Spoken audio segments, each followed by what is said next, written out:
नमस्कार, मी भाग्यश्री पाठक.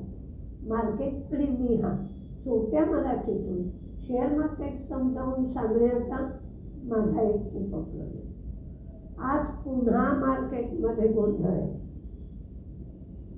म्हणजे जे शुक्रवारी आपण सुस्कारा सोडला होता, चला बाबा पोर्टफोलिओ छान झाले, सुधारले, लोकांना थोडं थोडं प्रॉफिट मिळू लागलं, मार्केटमध्ये स्थिरता आली, तसं परत काही दिसत नाही. अमेरिका आणि चीनचे संबंध बिघडले. रेअर अर्थ मिनरलच्या बाबतीत चीनने बंधनं वाढवली आणि अमेरिकेने सुद्धा पहिल्यांदा चीनवर 30% टॅरिफ लावले होते. आता आणखी 100% टॅरिफ लावले, म्हणजे 130% टॅरिफ लावले आणि हे टॅरिफ 1 नोव्हेंबरपासून सुरू होणार असं सांगितलं. त्यामुळे झालं असं की क्रिप्टोमध्ये पहिल्यांदा सेल ऑफ आला. अलिबाबाचा शेअर पडला. मग नंतर क्वालकॉमवर अँटी ट्रस्ट इन्व्हेस्टिगेशन झालं म्हणून तोही शेअर पडला. रेअर अर्थ मिनरलमध्ये त्यांनी 5 मिनरल आणखी ॲड केली, म्हणजे 17 पैकी आता 12 मिनरल्सचा समावेश त्यांनी ज्याच्यावर बंधनं घातलंय त्या यादीत केला.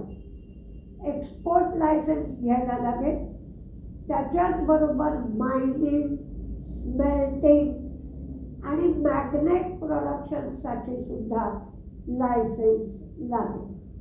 या सगळ्या भानगडीमुळे त्यांचं मार्केट तर पडलं, पण वाटत होतं की शुक्रवारी जेवढं मार्केट पडलंय त्यानुसार आपलं सुद्धा 200 निफ्टी पडेल.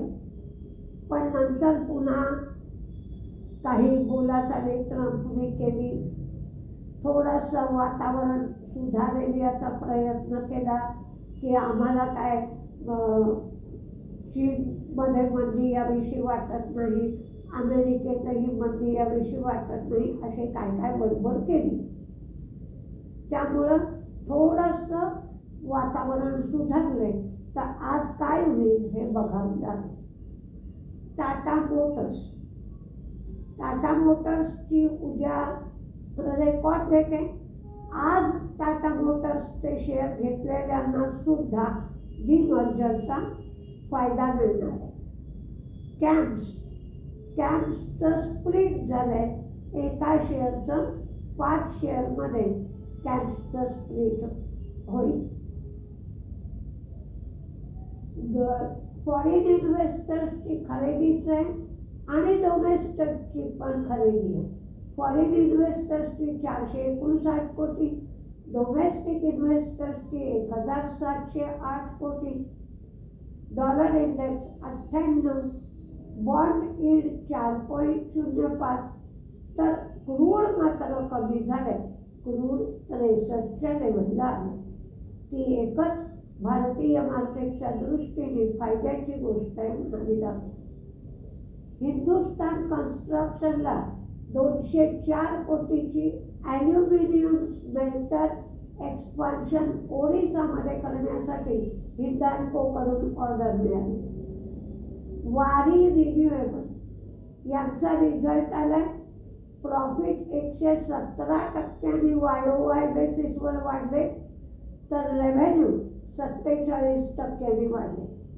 महिंद्रा लाईफ यांना मालाड वेस्ट इथे 4 हाऊसिंग सोसायटी रिडेव्हलप करण्यासाठी पार्टनर केलाय. हे 800 कोटी रुपये यातून मिळू शकतील आणि 165 एकरमध्ये हे लोकेटेड आहे. फिनिक्स दुसऱ्या क्वार्टरचा आणि त्याचप्रमाणे पहिल्या 6 महिन्याचा परफॉर्मन्स फिनिक्सचा चांगला आहे. Retail consumption 13% year on year, तर 12% पहिल्या 6 महिन्यासाठी. मुंबई, इंदोर, अहमदाबाद, पुणे, बँगलोर ह्या मॉलचा परफॉर्मन्स चांगला आहे. बँगलोर आणि पुणे इथं त्यांनी रिपोझिशनिंग केलं आहे. कलेक्शन 92% वाढलं आहे आणि ग्रॉस रेसिडेन्शियल सेल्स 139% झाले. इन्फोसिसने कन्झ्युमर एक्सपिरियन्स सूट सेल्सफोर्ससाठी लॉन्च केला आहे. वेल्स्पन एंटरप्राइजेस महाराष्ट्रात 7,300 कोटीचे प्रोजेक्ट आणि BMC कडून सुद्धा 910 MLDचं वॉटर ट्रीटमेंट प्रोजेक्ट याच्यासाठी ते L1 बिडर ठरले. आज टाटा कॅपिटलचं लिस्टिंग आहे. हा 326 रुपयाला दिला होता. BSL इंटरनॅशनल यांना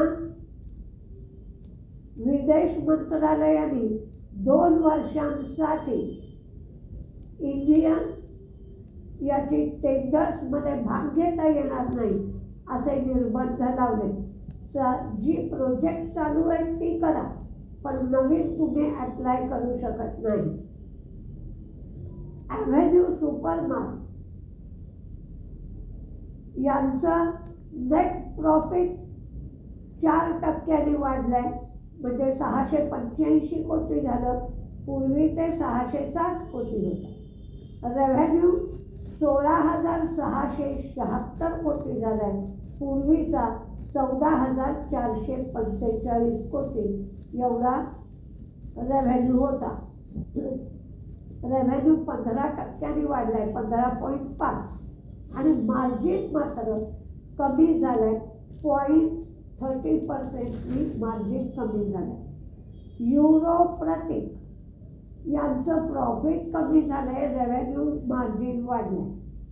सिग्नेचर ग्लोबलनी अपडेट्स दिले, त्यांचे प्री सेल्स कमी झाले, पण त्यांचं कलेक्शन मात्र वाढलंय. एल्कॉननी 1,226 कोटींच्या त्यांना ऑर्डर्स मिळाल्या. NHPCने कार्निझर प्रोजेक्ट जे आहे बिकानेर आणि राजस्थान इथलं, तर त्याची 5वी आणि 6वी फेज पूर्ण केली आहे. ट्रायल सुद्धा घेतली आहे. तर कमर्शियल ऑपरेशनसाठी आता ते प्रोजेक्ट तयार झाले. पेटीएम फायनान्शियलकडून फोस्टर पेमेंट नेटवर्कमधला 90% स्टेक 55 कोटीला पेटीएमने घेतला. KPIT UKच्या सबसिडियरीने ऑक्झी SRL इटलीमध्ये 100% स्टेकसाठी $6 मिलियन दिले. गॉडफ्रे फिलिप्स यांच्या आंध्र प्रदेशातल्या प्लांटला आग लागली होती, पण जीवितहानी वित्तहानी झाली नाही. पण नुकसान किती झालंय याची मोजणी चालू आहे. HDFC AMC 15 ऑक्टोबरला बोनसवर ते विचार करणार आहेत असं त्यांनी सांगितलं. अडाणी एनर्जी त्यांनी अपडेट्स दिले. ट्रान्समिशन बिझनेसमध्ये 100 CKM त्यांनी ॲड केले. डिस्ट्रीब्युशन लॉस त्यांना होत होता, त्याच्यात त्यांनी सुधारणा केली आहे. आणि सिस्टीम अवेलेबिलिटी 99.63 आहे. एन्ड्युरन्स औरंगाबादमध्ये 11 ऑक्टोबरपासून त्यांनी कमर्शियल प्रोडक्शन सुरू केलं. ॲलॉय व्हील्स 2 व्हीलरसाठी त्यांनी आता 1,50,000 सेट प्रत्येक महिन्याला एवढी कपॅसिटी आहे त्यांची. पण ही कपॅसिटी 1,80,000 ते वाढवू शकतात. लुपिनच्या न्यू जर्सी इथे सॉमरसेट मॅन्युफॅक्चरिंग फॅसिलिटीचं इन्स्पेक्शन 29 सप्टेंबर ते 10 ऑक्टोबर या कालावधीत झालं होतं. एक निरीक्षण नोंदवण्यात आलं. वेल्सपन एंटरप्राइजेस पुणे शिरपूर हायवे इथे 7,300 कोटी एवढी जागा त्यांनी घेतली आणि पांजरपूर वॉटर ट्रीटमेंट प्रोजेक्ट त्यांना मिळालं 3,145 कोटीचं. क्वेस्ट कॉर्पला 42.23 कोटीचा रिफंड मिळाला. सॅनको गोल्डनी वेस्ट बंगालमध्ये आणि उत्तर प्रदेशात स्टोअर उघडलं. आता त्यांची एकंदर स्टोअर 184 एवढी झाली. व्हेसुव्हियस विशाखापट्टणम इथला प्लांट त्यांनी बंद केला. झेल ॲडव्हान्स अँटी ड्रोन सिस्टीमसाठी 37 कोटीची ऑर्डर मिळाली.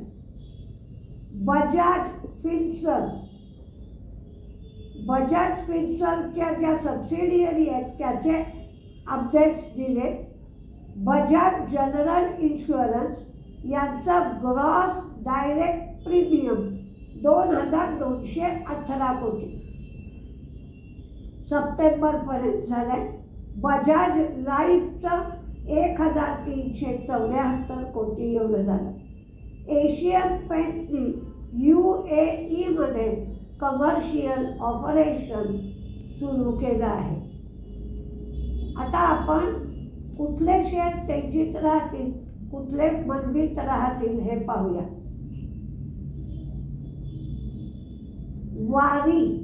वारी रिन्युएबल्सचा रिझल्ट चांगला आले. पहिले तेजीतले बघू.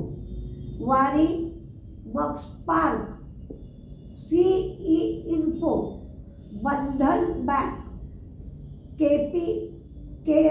केफिन, DMart, Phoenix, Indus tower, Divi's lab, Vodafone, CAMS, Mahindra life, euro Pratik, EURO euro, NHPC, NTPC green, travel food, Mankind pharma, Nuvama wealth, Larsen and Toubro, Gujarat Ambuja export, SRF, Jammu Kashmir bank, Hindustan construction, Gokaldas export, Welspun living. कारण शुक्रवारी टेक्स्टाईल शेअर तेजीत होते. Asian paint, HDFC AMC, KPI green, Navin fluorine आणि ॲपकॉन्स. तर मंदीमध्ये Hindustan copper, NALCO आणि ब्रिटानियाच्या बाबतीत बोलायचं तर कोकोच्या किमती वाढल्या आहेत. त्यामुळे कदाचित ब्रिटानियाचे मार्जिन्स कमी होण्याची शक्यता आहे, म्हणून मंदीत दिलाय. तर काय होत आहे हे बघावं लागेल. एकंदरीतच आज काय होत आहे हे बघावं लागेल. कारण 80 ते 85 पॉईंट गिफ्ट निफ्टी डाऊन दाखवत आहे. याचा अर्थ 300 पॉईंटच्या आसपास मार्केट मंदीत राहू शकेल. तर बघूया काय काय होत आहे ते. पण आज सावधगिरी बाळगणं आवश्यक आहे आणि मार्केट व्होलटाईल राहील. मी पण पाहणारच आहे 9:15 वाजता तुमच्याबरोबर. त्यामुळे माझ्यासाठी काय वेगळं आणि तुमच्यासाठी वेगळं मार्केट नाही आहे. बघूया. नमस्ते.